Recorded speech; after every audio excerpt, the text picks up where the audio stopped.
hello everyone. Hello everyone. We are broadcasting from different continents in Asia and in America.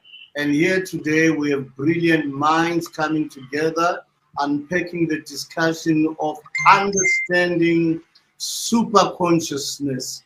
And we have Dr. Dorothy Parker, we have MuziCindy, and we have Gina Gay, the person with us, and I'm Dewo Moyema. Our first question today is, how do we unpack the spiritual bypass code? How do you unpack it? How do we expand that discussion? And let Muzi also say hello, and after Muzi, Gina say hello, and after Gina, Dr. Dorothy, you can then introduce yourself and start unpacking the question. Over to you, Muzi. Good day. I can't say good morning, good afternoon, good evening, because now in this global world, we are universal. So, good day, world. This is one powerful day for me, and it is a great day. For me, this is a journey that started 18 years ago. And something happened to me 18 years ago. This moment, you are listening to me now because of something that happened to me 18 years ago. And people ask me, what happened to you 18 years ago? And I say, 18 years ago, God happened to me. Yes. God just happened to me. I was not praying. I was not fasting. Actually, I was looking for books that can talk to me about this God delusion. Now, look at what happened this morning. This morning, I'm writing a post on the superconsciousness. That post is on my Facebook wall as I talk to you. After finishing this post, I go to Dr. Dorothy. I didn't even go to Dr. Dorothy. I just saw Dr. Dorothy's feed talking about God. We are talking super consciousness here. From the super consciousness perspective, I invited Dr. Dorothy to write that post. I did not invite her consciously. I invited her from the subconscious mind. And I put a comment because I wanted to say something. I wanted to comment. Then I go to AI. And AI says to me, there are two things. One of them is a belief, a false belief. The other one is a delusion. So there are two issues that humanity is dealing with at this moment. One is a false belief. The other one is a delusion. Let me just unpack them the way AI unpacked them to me this morning. A false belief is a false belief that gets corrected when new information comes. So in other words, there's nothing wrong with false beliefs. If you have a false belief, there's nothing wrong with you. There's not one human being in this world who does not go through false beliefs. All of us, we will always go through false beliefs. This reminds me again of a book that was written by one great preacher in America that I won't call by name. But the title of the book says, I Was Wrong. He was the leader of this PTN, the leader of PTN. You can ask Google, ask AI. who was the leader of PTN, who went to jail. So this leader of PTN, when he comes out of jail, he writes a book, and the title of the book is I Was Wrong. And I told my friend, you see, this man will have to write a lot of books. I was wrong, number one. I was wrong, part two. I was wrong, part three. Because we are all in evolution. So there's nothing wrong with being wrong. There's nothing wrong with holding false beliefs. False beliefs are part of the human experience. Mm. But many people are not really into false beliefs. Many people, the majority of religious people, they're not, there's nothing wrong with false beliefs. Yes. All 8 billion of us have false beliefs. Yes. But when those false beliefs turn into a delusion, then there's a problem. That's why my awakening came through a book called The God Delusion. Yes. I realized that I was not into false beliefs per se. I was inside a delusion. Yes. And I don't even want to talk more about that, because if I can talk more about that, I will take another hour. Yes. You are listening to me now. You are listening to me now because 18 years ago, I awoke from a delusion. What made me awake from the delusion? It was a book by Professor Richard Dawkins. Yes. The God Delusion. Yes. When I finished reading the book, The God Delusion, I was not praying. I was not fasting. I was reading psychological books to move away from this God and to move away from this God delusion. Then the subconscious mind, which is the part of the superconscious, led me to Richard Dawkins. I can't say more because it's not a time. Yes. And the Buddha says there is no more time. So let us hide very slow, very slow, so that we can come out of our mental comas. Yeah. Now over to you, Gina.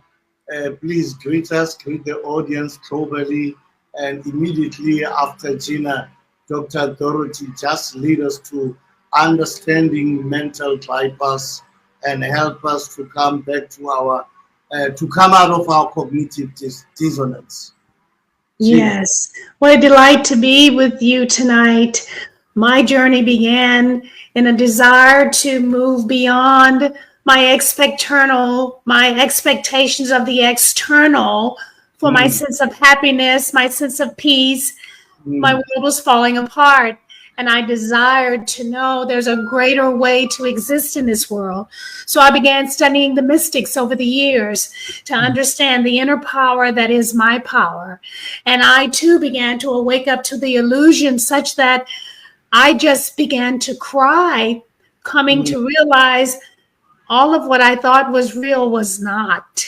Right. So I began the interpersonal journey of going within to connect with the power that's unchanging, unmovable, unshakable, and to know that I'm one with that power. And I'm never to go back to the control of mainstream society or religion to bring me my joy and peace and happiness.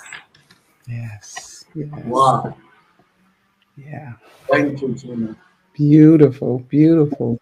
Greetings, everyone. I am Dr. Dorothy, and I first just want to thank you all for the invitation to join you in this conversation. It's definitely something that we need to share with the world to get people out of spiritual bypass and into their divinity. I am Dorothy Parker. I am a writer. I am also the host for Transformation Tuesday that happens once a month on the second Tuesday of every month. And I'm just here in this conscious space, being transformed and being changed by what I see, by what I experience, and also to get to know myself internally.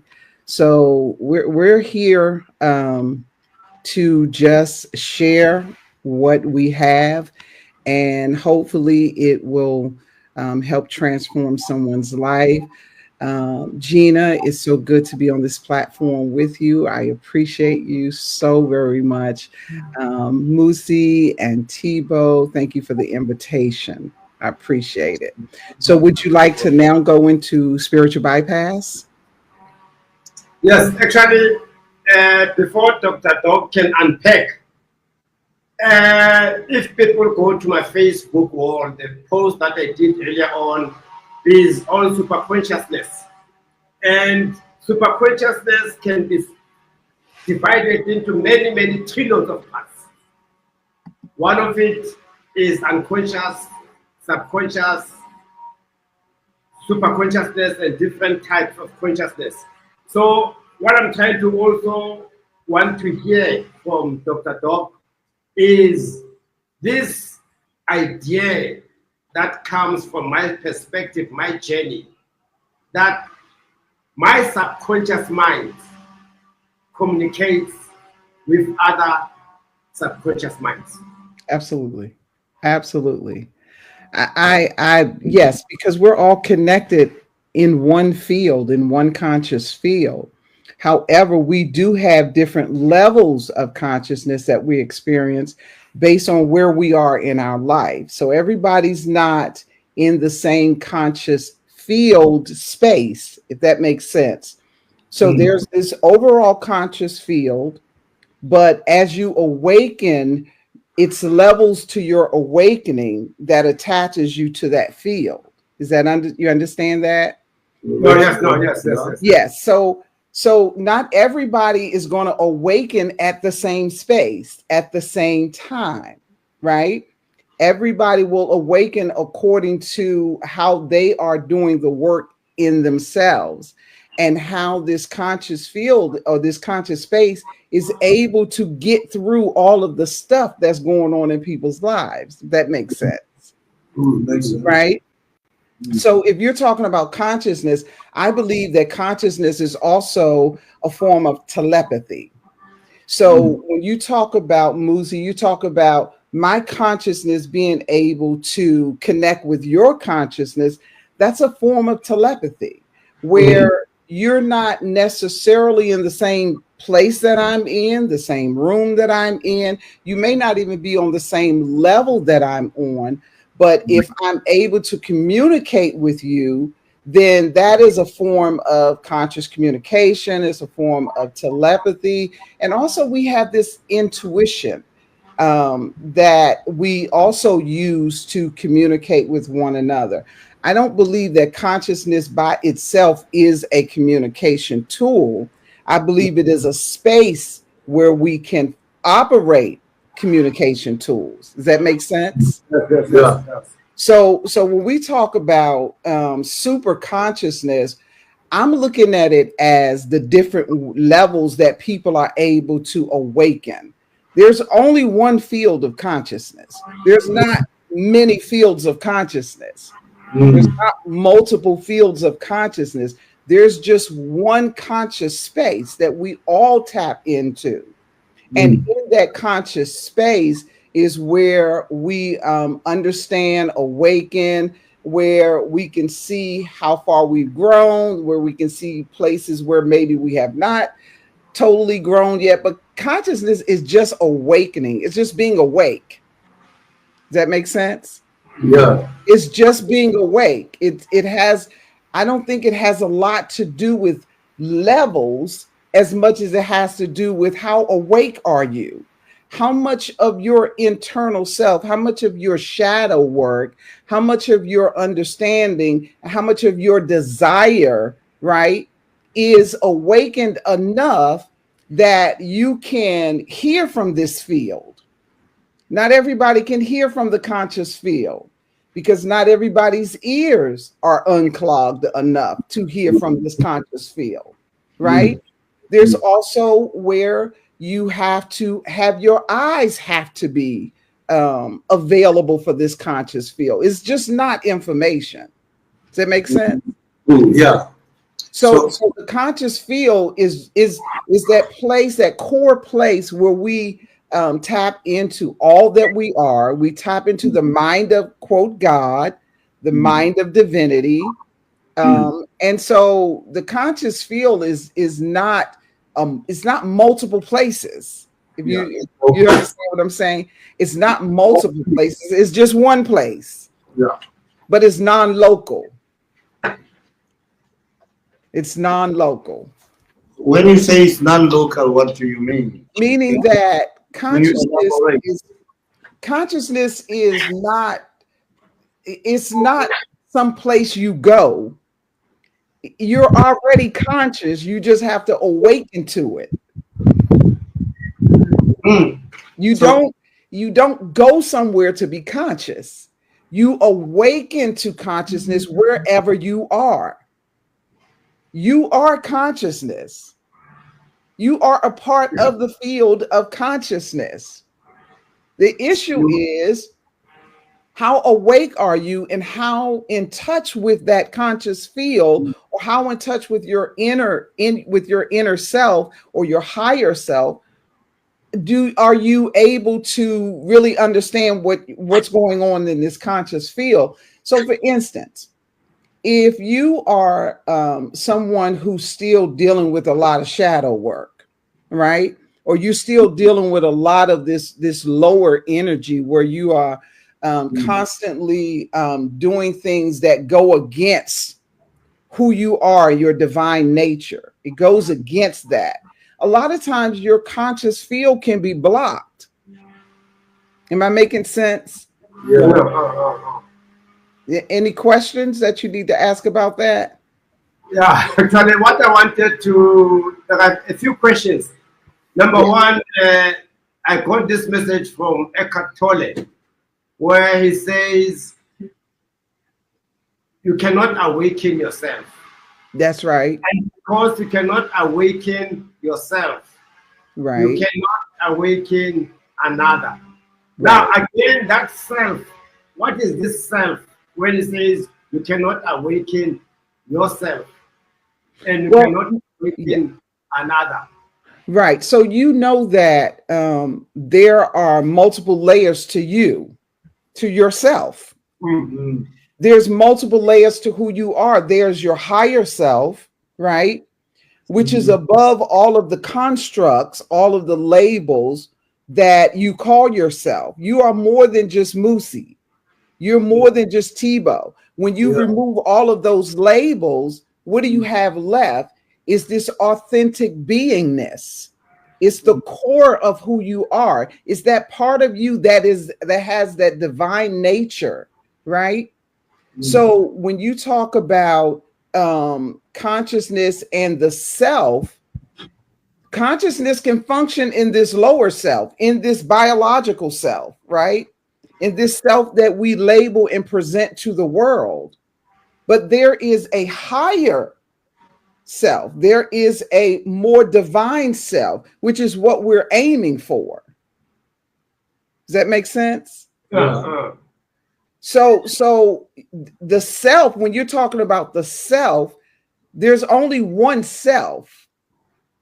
There's only one core being, and that is your divine being. That is your ultimate self. That is the part of you that is not held in this biological dimension, in this third dimension. You are multidimensional.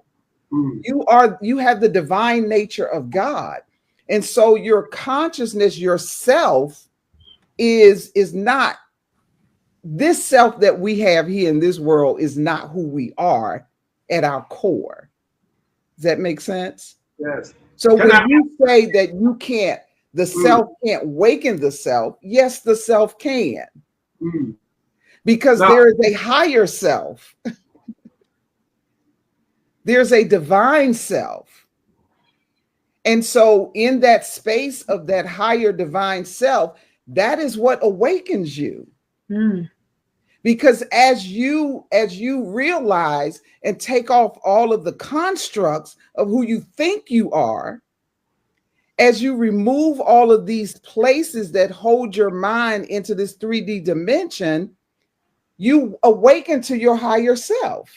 So yes, the self can awaken the self. That's how you function in this world. You have a divine self that governs you. Right? So does that make sense? Did that answer your question? That answer my question. The question brings more questions, and the answer brings more questions. Yes. In my case, I think I started moving away from God, if I can call that God. The move started in 1988. After I visited Tulsa, Oklahoma at Oral Roberts University. Actually, I had gone to Oral Roberts University to actually leave my country and go and relocate to America because I loved Oral Roberts so much. And I wanted to see myself as part of Oral Roberts. So whilst I'm there, I find a book. The title of the book, 1988. The title of the book is 88 Reasons Why the Rapture, 88 Reasons Why the Rapture Will Happen in 1988. Right. And then because of that book, I decided not to stay in America. And I decided not to pursue my studies at Oral Roberts University. Then I went back home because I knew that in September, my daughter was supposed to be born, my firstborn daughter. And I thought, okay, maybe this rapture will happen before my daughter is born or after my daughter is born. Then I will fly to heaven with my daughter in September 1988. Right. And it was the Rosh Hashanah season.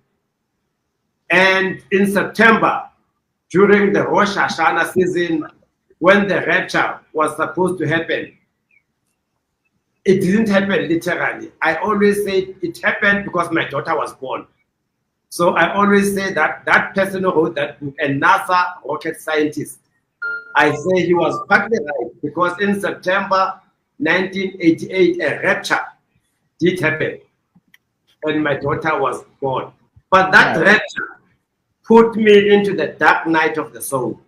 Right, got you. I began to question everything I believed, and I slowly started moving away from beliefs, from God, from theology, from evangelical theology. So I can say that's when my awakening started happening gradually until 2007.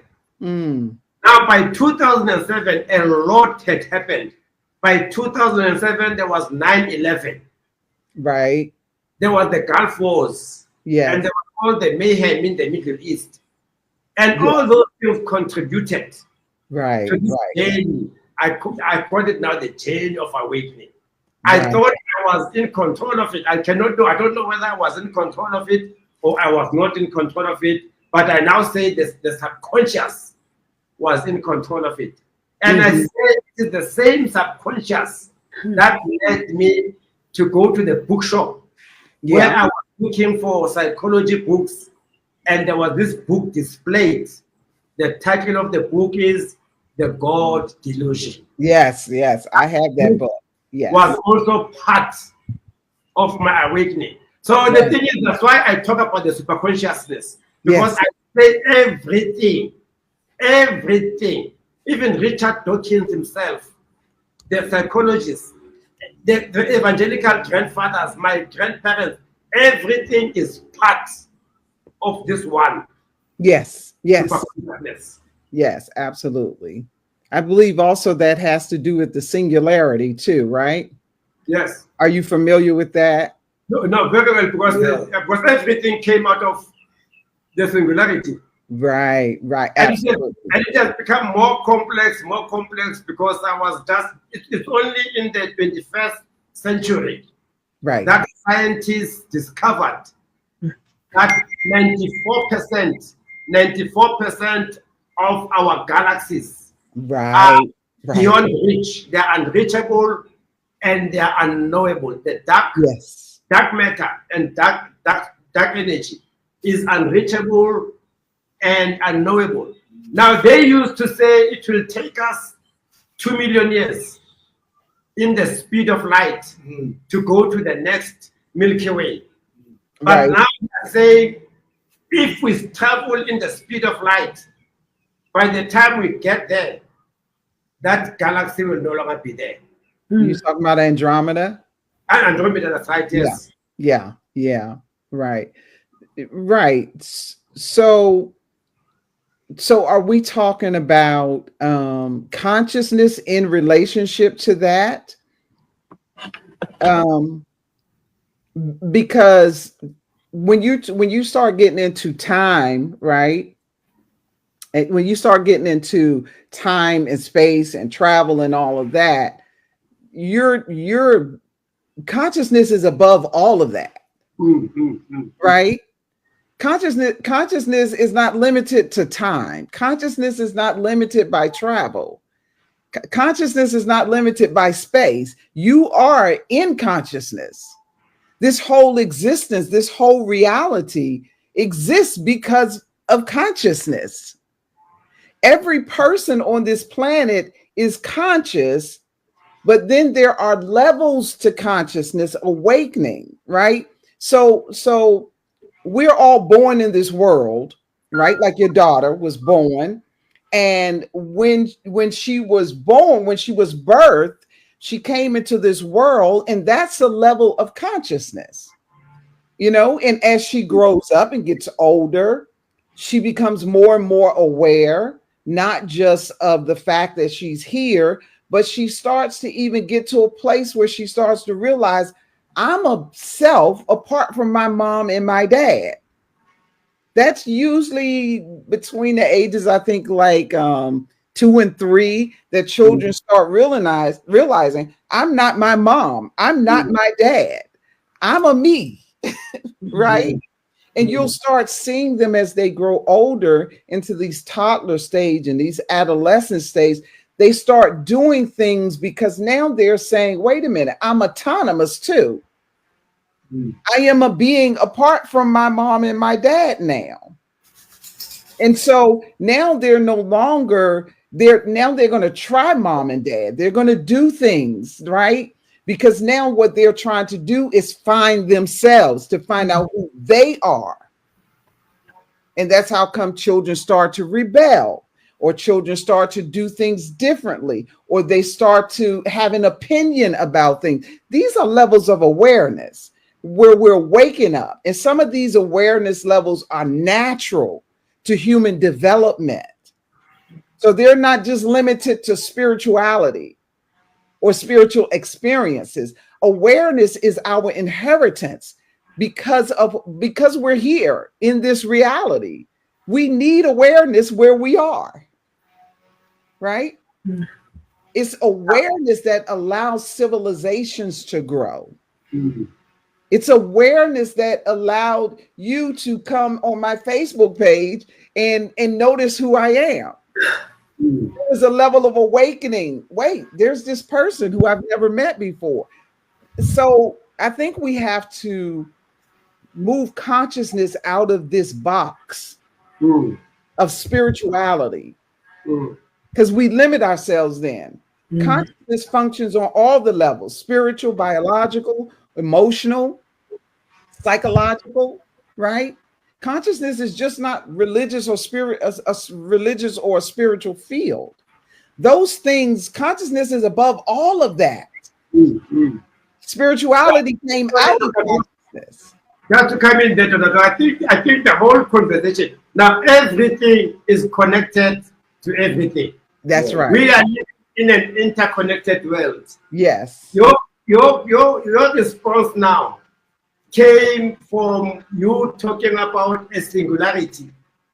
And so now we understand that time and space came out of the singularity. Right. So before the singularity, there was no time, there was no space. And if we use the language of Rudolf Wittgenstein, this great philosopher Wittgenstein, he says, we human beings are creatures of language. The only way to communicate is to use language. Otherwise, we'll be like the birds and the animals. But the whole language is just he wrote a book called The Language Game. He says only human beings are the creatures that can use language. Right. To try to create meaning. Right.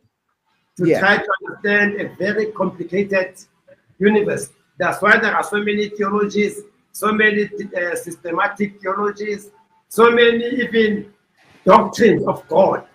Right. When people say God is infinite, and then that infinite God ends up being defined. And there's a doctrine of God and all that. I give over to Debu and then just give our sister Gina to contribute as well. But you can say your voice. Yeah, I'm hearing the conversation between you and Muzin. But I see a gap. You have expanded on unpacking consciousness, and that it's one field. It does not have dimensions. It's just a big field where we all tap in when we awake to ourselves. Yes, sir. By the divine superconsciousness. Mm-hmm. Here, I want us to go back. My question was, how do we unlock the spiritual bypass? Yes. The spiritual bypass. Why that question? The question is, collectively, because of systems, doctrines, most of us in the world, we are unconsciously sleeping. Yes, sir. Absolutely. We are unconsciously sleeping because of this bypass, but we are not even aware of the bypass. Because we were just brought to this world.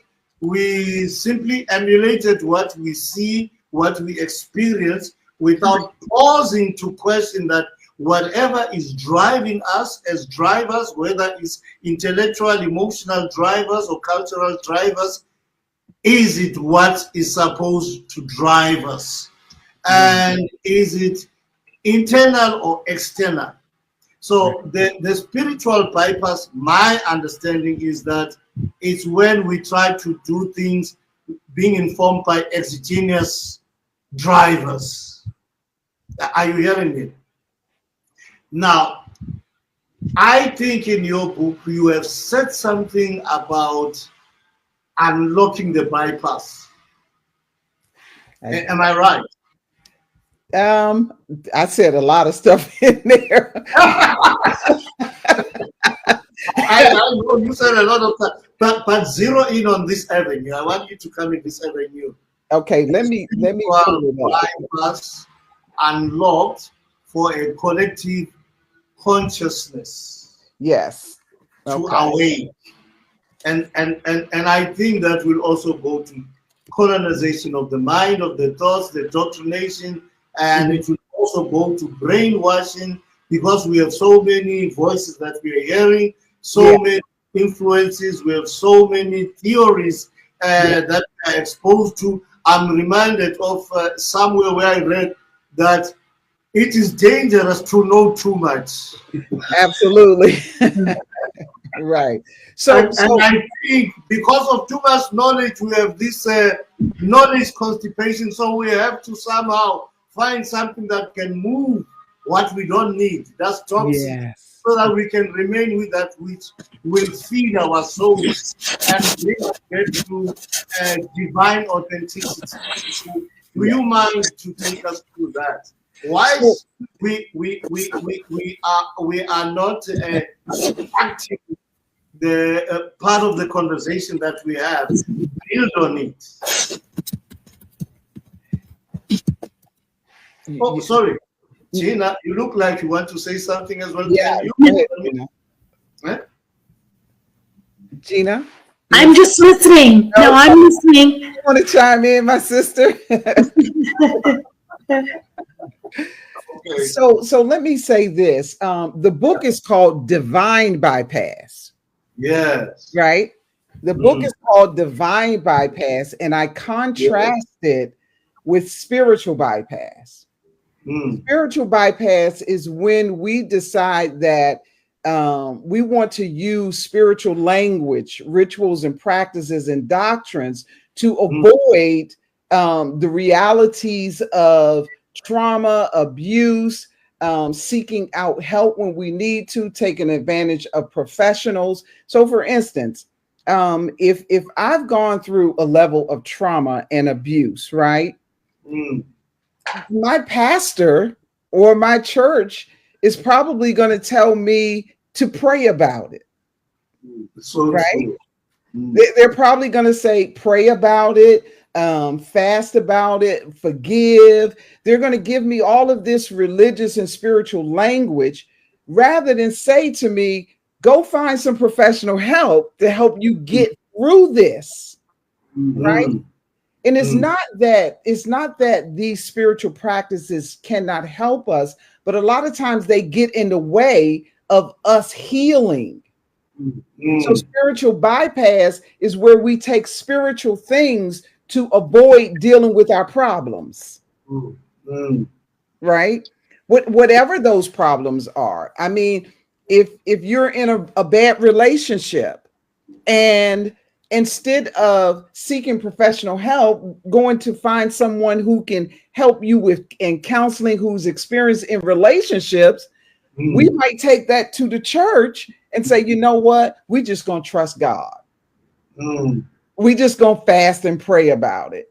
And when you get up off your knees and when you finish fasting and praying, you still got this issue that you grappling with the same issue. Yes, grappling with the same issue, because religion is not conducive to healing. Does that make sense? It's not conducive to healing, not religion, because religion needs you to stay a sinner. It needs you to stay in this place of where you are your flesh, your mind, everything is an enemy to God. So spiritual bypass allows you to function in this space where you don't have to seek any help. You don't have to go and get a professional marriage counselor. You can just go to the pastor who may not have any training at all. Right? And you'll find that when you get up off your knees, when you finish fasting and you finish praying, you still got a bad marriage. But the thing is, Doc, me being a pastor for instance, for 25 years, I was a pastor for 25 years. Right. And that's part of my orientation, part of my upbringing, that if I send people to a psychologist, then it means a psychologist is God. I'm telling a psychologist is God, because I'm a man of God. I'm a man who is from God. And I've got all the answers. And this is how we advertise ourselves. We say our church has all the answers, even though our church does not allow questions. Yeah, that's exactly right. And that's one of the problems, because the church is built on authority, authoritarianism, right? And it's also built on hierarchy. It's also built based on the patterns of colonization and slavery. So, during slavery, the slave couldn't ask questions in the church. He couldn't go to the master and ask them questions. Their job was to sit and just be taught, to be dictated to. They had the slave Bible. So you didn't get this opportunity to ask questions or even to seek help. So you as a pastor, if you're not trained in how to help people in grief and in trauma and in abuse and in anger and frustration, if you're not trained in how to do that, then you're going to use spiritual bypass. You're going to be the one that tell them, okay, you either done something wrong, you need to go repent, you need to, You need to fast and pray and trust God. And people have gotten to the point where they're lazy about their own development. Right? Well, you're right. And what I hear you saying, though, the pastor who is not trained to support the healing, may say just to stay positive. Well, then that dismisses the feelings of grief and anger or trauma. Or we in the church, where we do activate when we activate forgiveness without processing the pain, that leads to the resentment or the unresolved emotions, which are still there. So it promulgates the abuse, and it just kind of refesters itself. I hear what you're saying. But also the forgiveness part is also related to guilt. Like we have to lie and pretend that you're forgiving somebody, even though deep down in your heart you know that you have not forgiven. You are cursing those people. You have not forgiven them, because if you do not forgive, then you are laden now with guilt. So that someone said the church is like a mafia city, where every Sunday you must go and ask for forgiveness and go and commit sin for 6 days, and on Sunday go back and ask for forgiveness and give money, forgiveness syndicate, forgiveness money, and then go and commit sin. Every Sunday you go back to church, forgiveness, just like that. It's a continuous thing. And the reason why many pastors will not send people to professional help, because they know that they will lose their Absolutely. Yes. And also remember this, spiritual bypass is a level of escapism. It's also a level of irresponsibility, where you turn over what you're responsible for doing to someone else. If you're talking about forgiveness, right?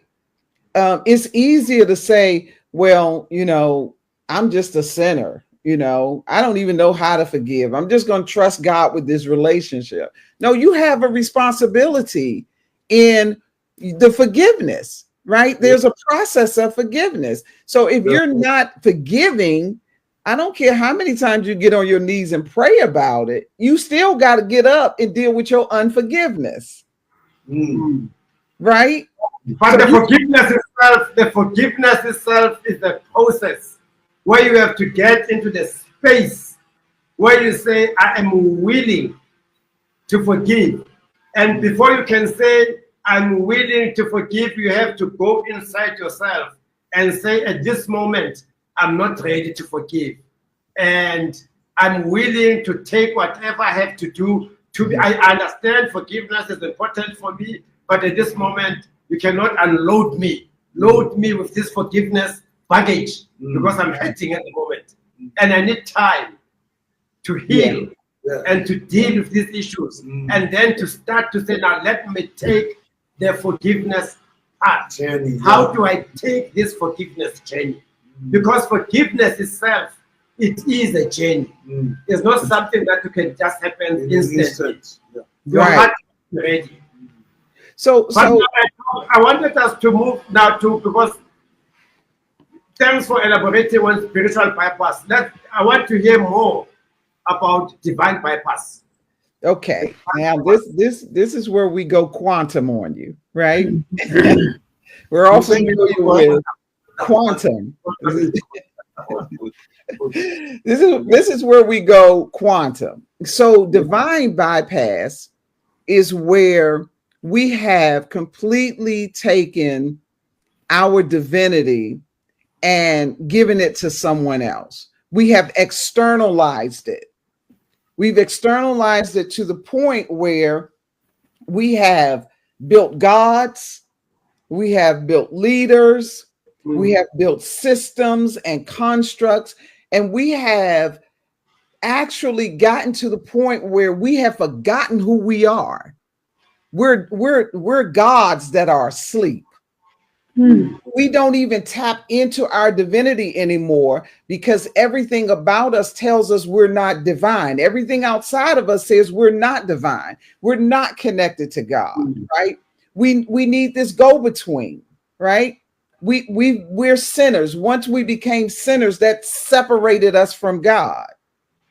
But divine bypass says that what you're doing is you're bypassing your divinity for these external ideas. You're bypassing your responsibility as a divine person, a divine being, and you're allowing yourself to live as this low level human being who has no power, who has no abilities over their own life. We look at the world and we say to the world is full of suffering, and we're waiting for God to come and help us.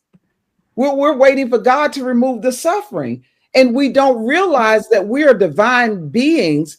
We're gods who fell asleep. And when we woke up, we looked at the chaos we created. We created this world. Now, Doc, how do you bring in this verse that says, have no other God besides me? Because I keep on saying to people that God has become an idol. Yes, Even God Jesus is an idol. Absolutely. has become an idol.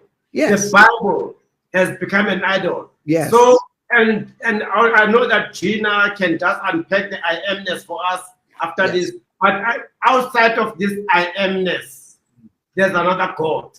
That Yes, you have it to is. Yes, it is. Outside of this I amness, there's another Jesus that Yes. you have to worship.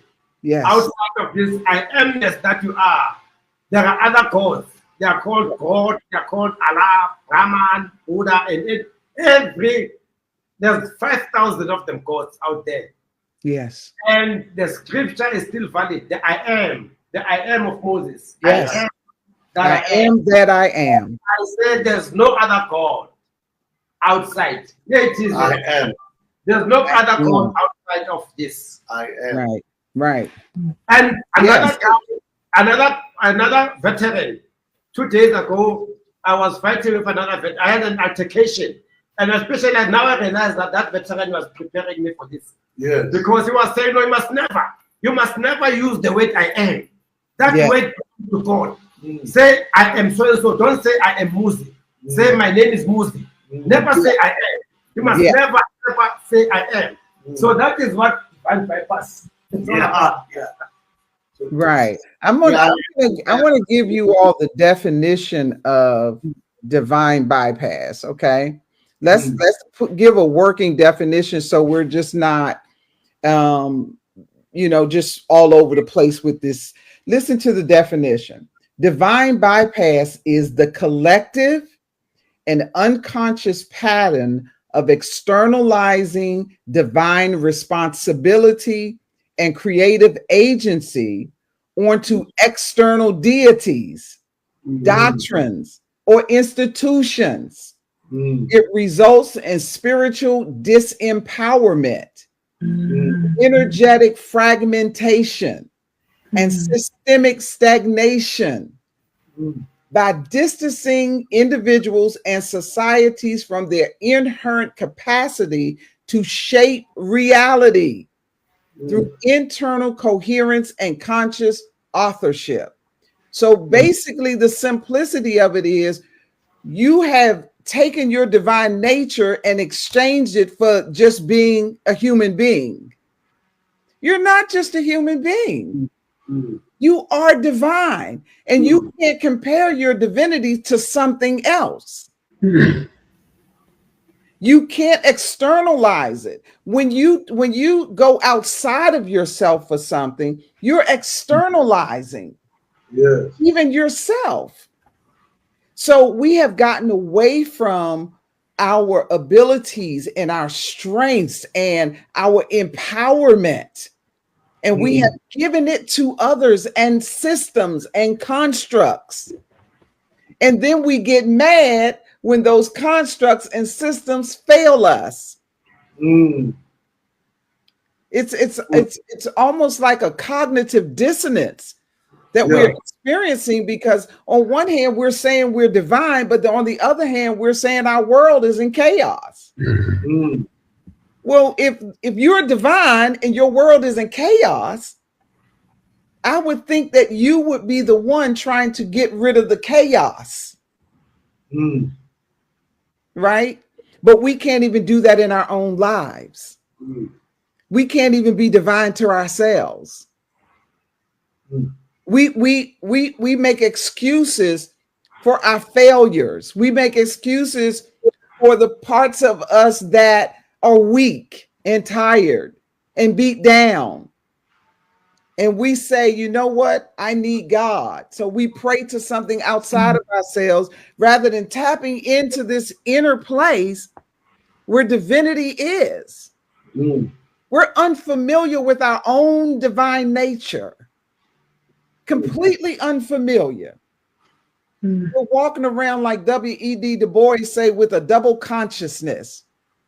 There's a part of us that says we are human, we're just biological beings, and we're sinners saved by grace. And then there's this another idea where we're espousing that we are the I ams and we are the divine, right? We're children of God, we're made in God's image, and we're in this conflict of who we really are. We got to make up our minds. Are we divine or are we not? Is our core divine or is it not?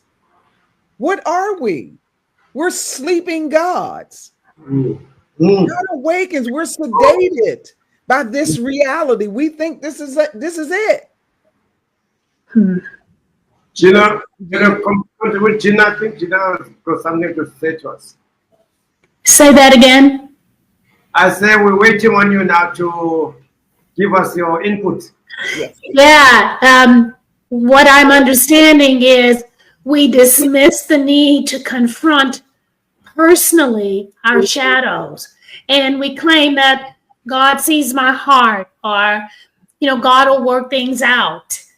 And we're not coming to the table to be honest about what's so for me. We pass it off, so to speak, or we ignore the personal and collective agency we have to be the difference and make the difference for ourselves. So we surrender our responsibility rather than align with our divine purpose. And listen, this bypass just became coined in the 1980s. So a lot of it is our personal ignorance. I wanted to be a good Christian, so I would forgive quickly to avoid any challenges or, to get on with being a good girl. But most times the real issues weren't dealt with. Right. And so I'm realizing how guilty I've been in my own life, how I've surrendered, giving up my power to being a good Catholic or being a good Christian. You see, the unwillingness to face the injustice.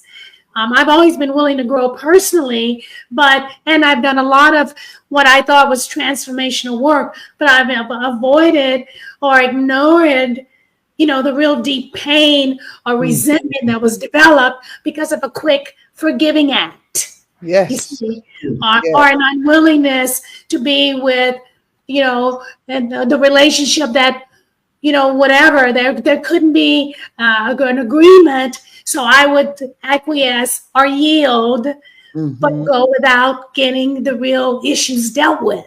Right. So the lack of personal healing, caused me suffering over and over and over again. Although I was on a journey to be liberated and to walk in my wholeness, different relationships I might have been in, the issues went unresolved. Right. It's basically personal responsibility. We have taken our personal responsibility and given it to someone else. And now we're in trouble because we don't know how to handle our own issues. So we're always looking for somebody else to help us because we haven't exercised this muscle of personal responsibility, authenticity, and vulnerability. Right? We don't exercise these muscles of I think one of the biggest things that we have to learn is to get into this space where we accept the self. We accept everything but ourselves. We fight the self. But you need yourself to function in this world. If you're treating yourself bad, everything else is going to treat you bad. So how do you treat that self? How do you treat that I am? How do you treat that divine nature? How do you treat that? How do you see it? What responsibility do you give it? How much do you love yourself? Or are you in this space where you're constantly beating yourself down, saying, I'm not worthy. I got to do this. I got to do. No, you got to learn to love yourself enough to trust yourself. Yeah, but Dorothy, what about the traps? Consider others more highly than yourself. Yes, that too. All this subliminal language. Yes. Yeah. That's I wanted to ask Doc, what about the fact that you need to be saved? That self needs to be saved. That self is dirty. That self is tainted with original sin. That self is a wreck. What that song that says that saved? A wretch like me. That self is a wretch. That self needs some Jesus who must come. And then when people come and make testimonies, they say, Jesus saved a wretch like me that I was. Right. That it gets back to taking back your authority over yourself. Stop externalizing. When you say you need to be saved, you're saying there's something wrong with you.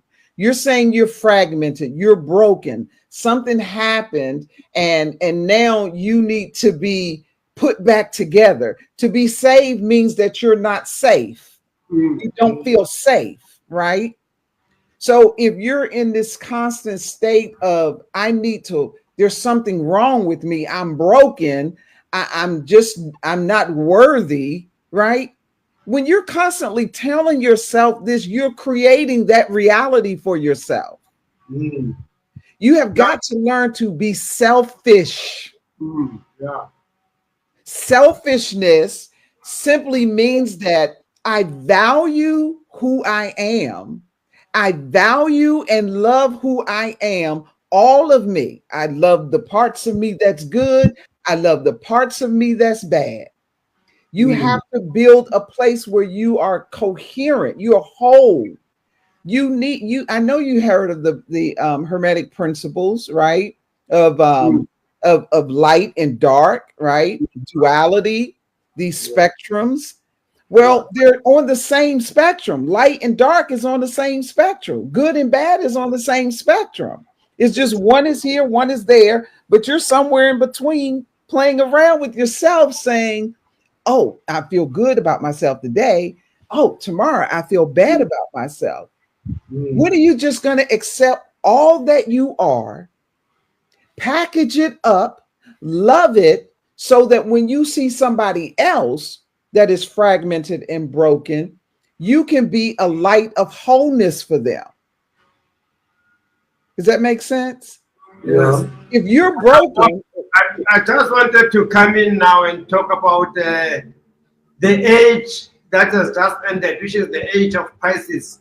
The age of Pisces was the age of fishing for people's minds, fishing for people's souls, and this whole thing of converting people, converting the world, going to all over the world and converting people into Christianity, and saving Jesus, talking about Jesus as the savior of the world. Yes, the world needs to be saved. Yeah.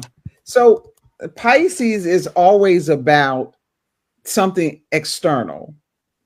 Pisces is the age where there was always this searching. We're all searching for something, right? There is this place where we find ourselves fragmented, broken. We don't really understand what's going on. So we're in this fishing mode, this searching mode. I'm looking for something. And it keeps us it keeps us looking outside of ourselves. Jesus said, if you seek, you'll find, right? If you knock, the door shall be open. So there's this constant looking for something.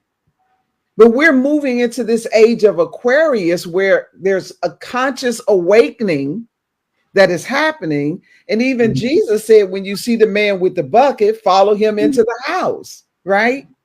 That is the symbol of the age of Aquarius. So we're out of this fishing mode. We're not out here trying to save anybody. Now we want people to awaken and save themselves. You are your own savior. I like that. You are your own savior. So does that mean we all must take responsibilities about the direction of our lives? Yes. We must take responsibilities on the processes of finding healing for ourselves. Yes. Of detoxifying our minds from certain systematic indoctrination that make us to constantly seek outside help, outside answers, instead of delving inside to our spirit or to our divine GPS.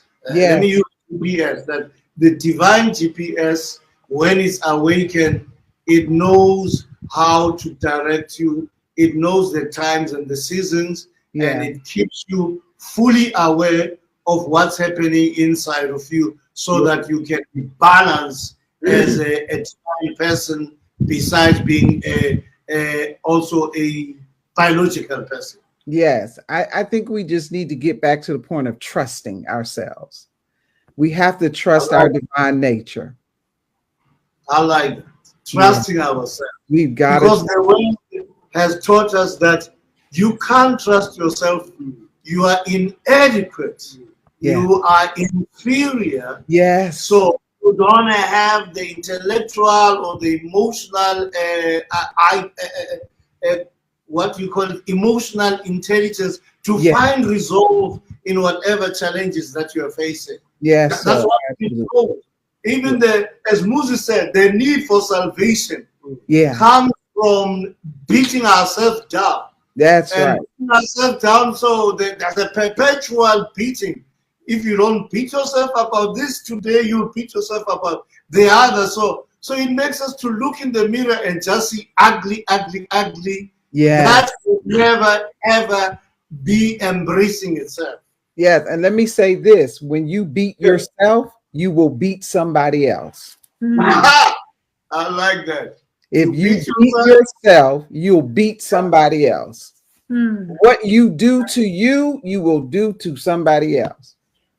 So if you beat yourself, allow me to say, it means you are toxic in your mindset or your spiritual self.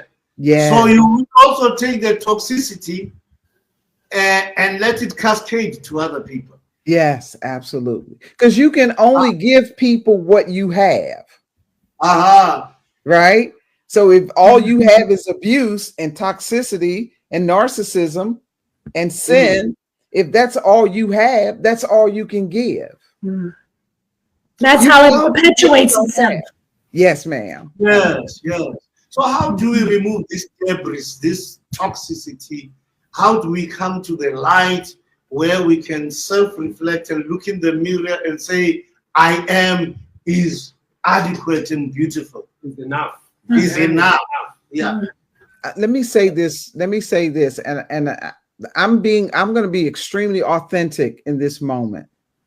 Please do. If you don't look in that mirror and fall in love with all of you, every part of you, you'll never be able to see yourself in any other light.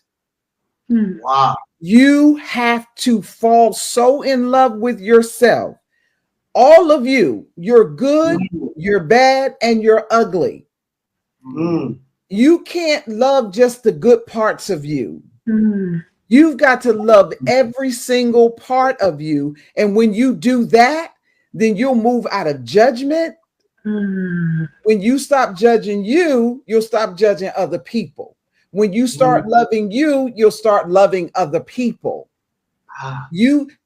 People always, I've been saying this, I think, for about a week now. If you say that you're in love with somebody and you don't love yourself, you're not telling the truth. It's impossible. Let me show you this. I wrote this book right here. Yeah. It's called The Merge, right? Amen. And The Merge is about the love that transformed me. It's a cosmic love story. And what it is it's basically very simple. I'm gonna be very quick. It's about a man who had an NDE experience. And in that NDE experience, he met his higher self. He didn't realize who that was, and he kept having these experiences. And finally, he realized that he was falling in love with this higher self. And he thought it was something external to him. And he realized, he was like, how do I reconcile this love that I'm feeling for this thing that is outside of me, that's not even in my dimension? Come to find out, is him. He was falling in love with himself because he fell in love with his higher self. And once he fell in love with his higher self, he could easily love other people. He fell in love with his shadows. He was introduced to his shadows, the parts of him that were dark, that were wounded, that were broken. And in order to fully accept himself, he had to love all of that. If you don't love yourself, you're always going to be in this place of not fully being able to love someone else or even understand yourself. You can't understand yourself until you love yourself. That's an awareness, bringing this right back to where we were talking. When you love yourself, you will awaken consciously to your divinity. Yes, but not Doc. What about this issue of being a sinner? You see the word sinner, I know that that's not what the word that Jesus used in his time when he spoke about sinning. And actually sinning, for me, sinning is missing that mark. Yes. That mark of loving yourself as you are. Yeah.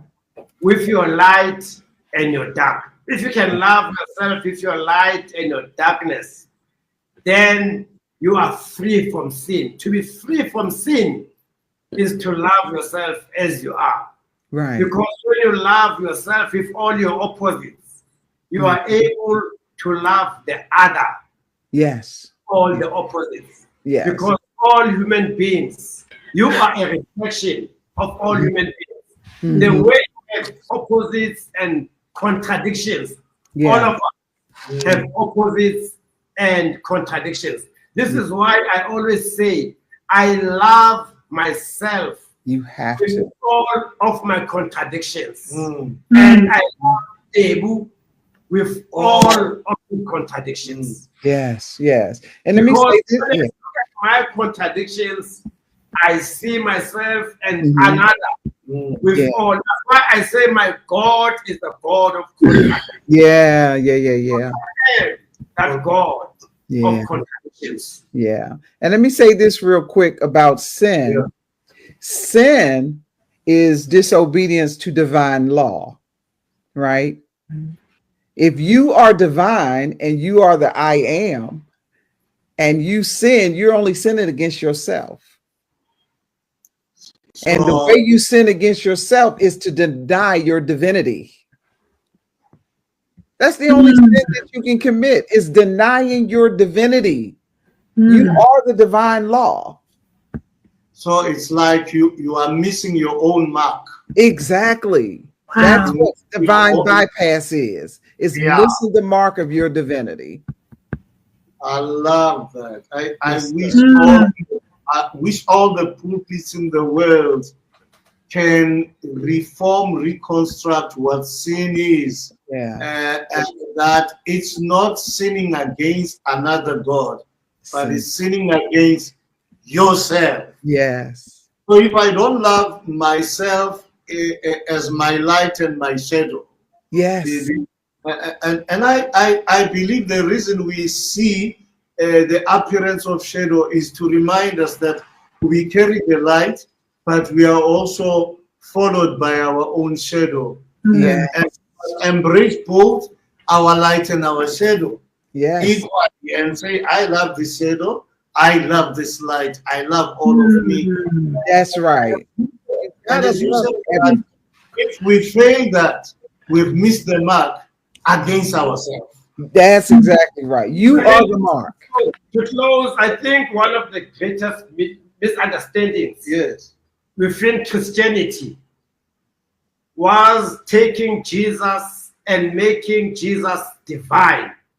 So divine that his humanity is never spoken about. Yeah. That's why today some people even fight me right now. No, maybe I don't know whether I can say this on Facebook. Yeah. Yeah. Don't. Please don't. Yeah, because now I'm talking about the humanity of Jesus. Yeah. Then we say that I was asking someone, do you think Jesus had an erection? Then people say, I'll never talk to you. I'm not going to say this. I'm not going to talk about that about myself. Yeah. I'm going to block you. You see? Well, whether he had one or not, we just got to first believe that he existed. Yeah.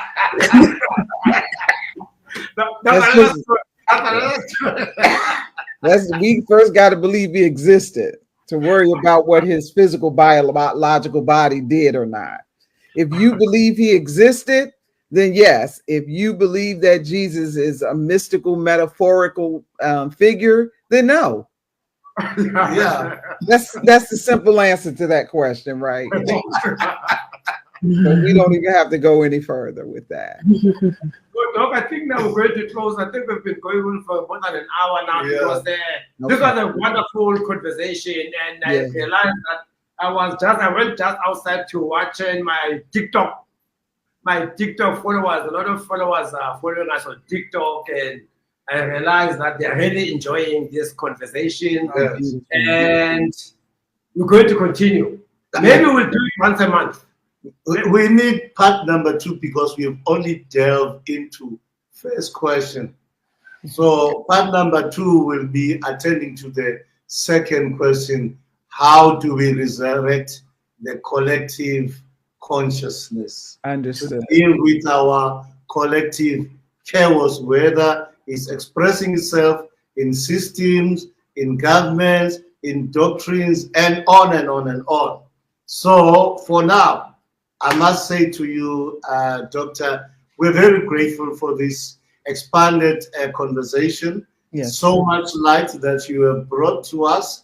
And thank you to Muzi for also bringing elements into the conversation that further expanded the conversation and also brought the light to things that we could have gaslighted. But he helped us to understand also where we're coming from Pisces to the Aquarius age, which is crucial in helping ourselves not to bypass our divinity and divinity. And thank you, Gina, for sharing with us that life is a journey. Nothing is instant. Even that post-forgiveness has got to be internalized and be allowed its space to grow so that inch by inch we can deal with the pain and allow the pain to leave as love, which brings the compassion of forgiveness, takes place in our hearts. And overall, thank you, everyone. I'll give to Muzi to say his goodbye. Yeah, okay, Pastor. Before I say my goodbye, I wanted Gina to maybe for 2 minutes just explain about how your I amness was elevated, because we are right here. I remember we were on the boat here. But just for 2 minutes, you see, we're right here left to Sibongile here. But for 2 minutes, just talk about the December vacation that you had here, because we are right here at home. And so in that great, wonderful spirit of paradise, just tell them how your December vacation was uplifted. And you it was life-changing. It was magnified. It was as if I had permission to own this place of evolving that was happening in me.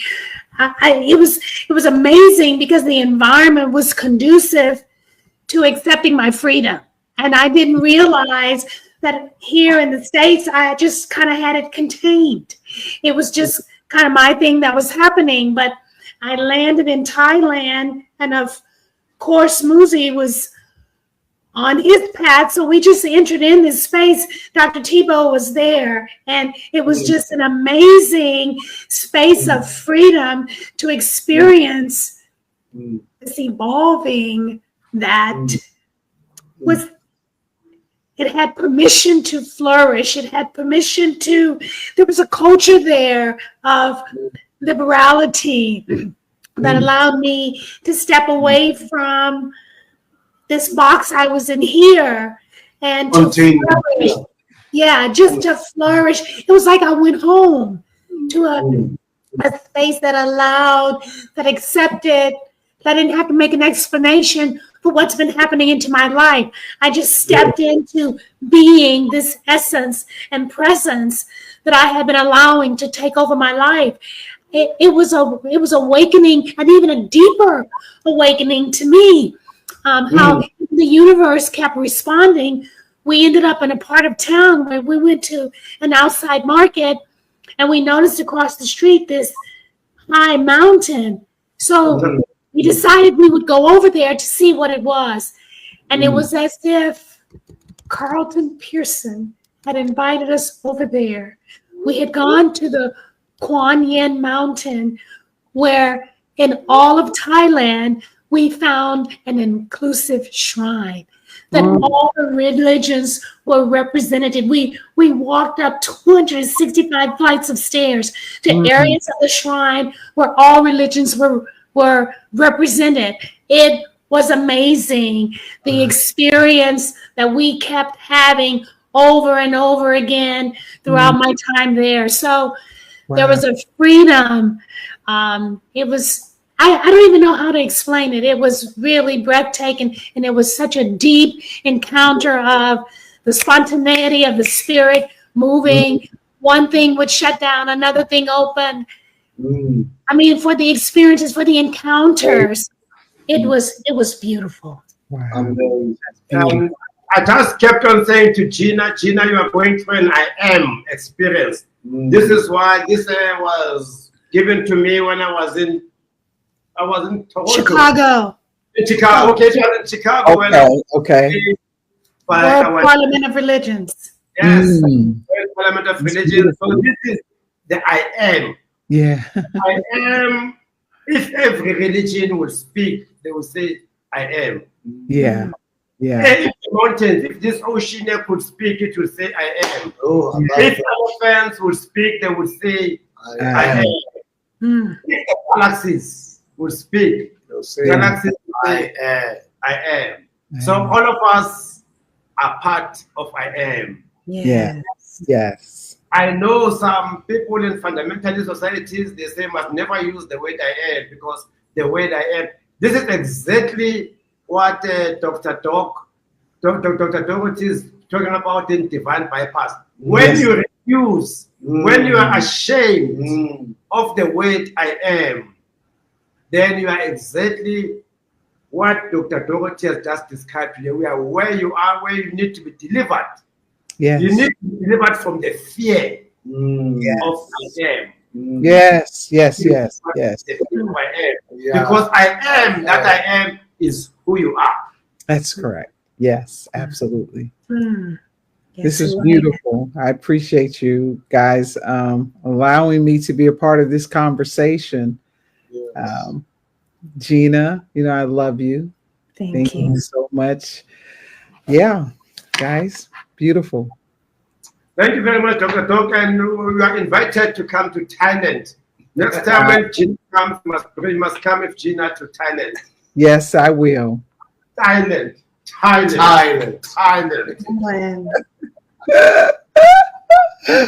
Well, I'm going to tell you, the other day I said Thailand, and I meant Thailand.